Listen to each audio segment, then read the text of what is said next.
ओम श्री हनुमते नमः। अथ श्री हनुमत द्वादश नाम स्तोत्रम्।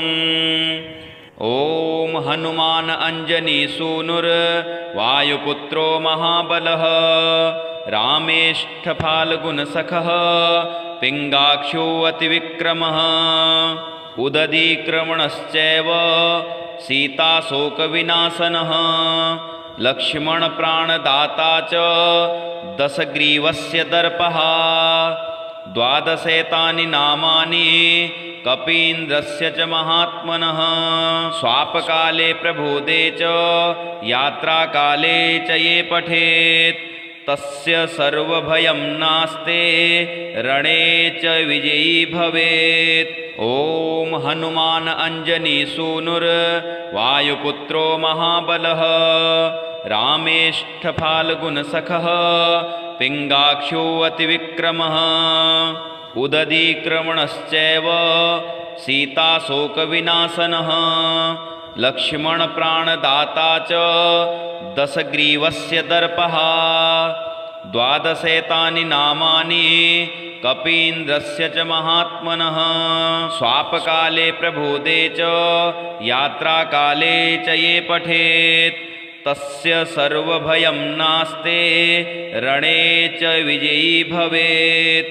ओम हनुमान अंजनी सूनुर वायुपुत्रो महाबलः रामेष्ठ फाल्गुन सखः पिंगाक्षो अतिविक्रमः उदधीक्रमणश्चैव सीताशोकविनाशनः लक्ष्मण प्राणदाता च दशग्रीवस्य दर्पः द्वादशैतानि नामानि कपीन्द्रस्य च महात्मनः स्वापकाले प्रबोधे च यात्राकाले च ये पठेत् तस्य सर्वभयं नास्ते रणे च विजयी भवेत्।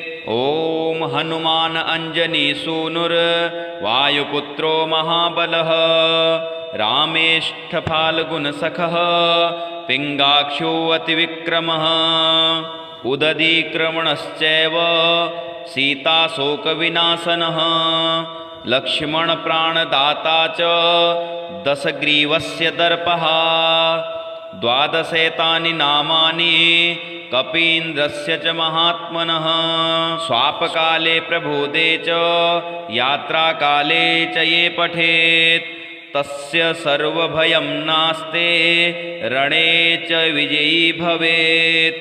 ओम हनुमान अंजनी सूनुर वायुपुत्रो महाबलः रामेष्ठ फाल्गुन सखः पिंगाक्षो अतिविक्रमः उदधीक्रमणश्चैव सीताशोकविनाशनः लक्ष्मण प्राणदाता च दशग्रीवस्य दर्पः द्वादशैतानि नामानि कपीन्द्रस्य च महात्मनः स्वापकाले प्रबोधे च यात्राकाले च ये पठेत् तस्य सर्वभयं नास्ते रणे च विजयी भवेत्।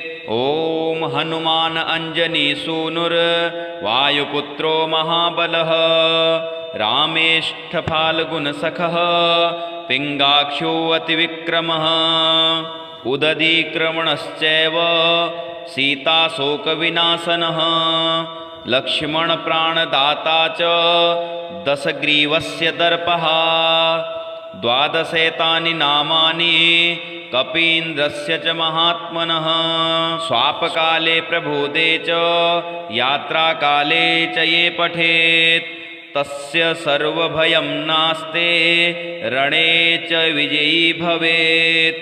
ओम हनुमान अंजनी सूनुर वायुपुत्रो महाबलः रामेष्ठ फाल्गुन सखः पिंगाक्षो अतिविक्रमः उदधीक्रमणश्चैव सीताशोकविनाशनः लक्ष्मण प्राणदाता च दशग्रीवस्य दर्पः द्वादशैतानि नामानि कपीन्द्रस्य च महात्मनः स्वापकाले प्रबोधे च यात्राकाले च ये पठेत् तस्य सर्वभयं नास्ते रणे च विजयी भवेत्।